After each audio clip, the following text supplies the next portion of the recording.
রূপের আগুনে সতীর্থদের ধ্যানভঙ্গ। Games village থেকে বিতাড়িত সুন্দরী সাঁতারু। রূপের মোহে মুগ্ধ হওয়া নতুন কিছু নয়, যুগ যুগ ধরে বহু মানুষের ধ্যান ভেঙেছে রূপের আগুনের সামনে। সেই আগুনের আঁচ যে অলিম্পিকে এসে পৌঁছবে তা কে জানতো। আর অবস্থা এমনই বেগতিক যে শেষ পর্যন্ত গেমস ভিলেজ থেকে বিদায় নিতে হলো এক মহিলা প্রতিযোগীকে। অভিযোগ, সেখানে তিনি বেমানান পরিবেশ তৈরি করেছেন। কে এই প্রতিযোগী আর বেমানান পরিবেশ বা তিনি কিভাবে তৈরি করেছেন? তার নাম লুয়ানা আলোন্স, বয়স মাত্র 20।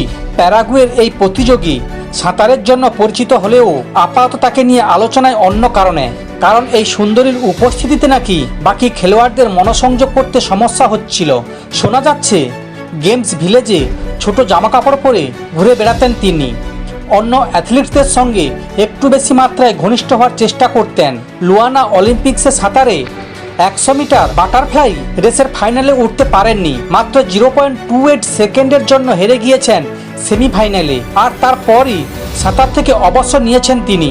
সেটা ঘটেছে 27শে জুলাই। বাকি দিনগুলো তিনি গেমস ভিলেজে যেভাবে সময় কাটিয়েছেন তাতে প্যারাগুয়ের টিম যথেষ্ট হতাশ। প্যারাগুয়ের টিম ম্যানেজমেন্ট থেকে স্পষ্ট জানানো হয়েছে তার পরিস্থিতি প্যারাগুয়ের টিমের জন্য বেমানান পরিবেশ তৈরি করেছিল। যদিও সেসব নিয়ে কিছু পরোয়া নেই লুয়ানার। তার বক্তব্য, আমাকে কেউ বের করে দেয়নি, আমি এই নিয়ে কোনো মন্তব্য করতে চাইনি। তবে এই সব কথাবার্তা আমার কিছু যায় আসে না। সেটা অবশ্য ভালো মতোই টের পেয়েছে প্যারাগুয়ের টিম সদস্যরা।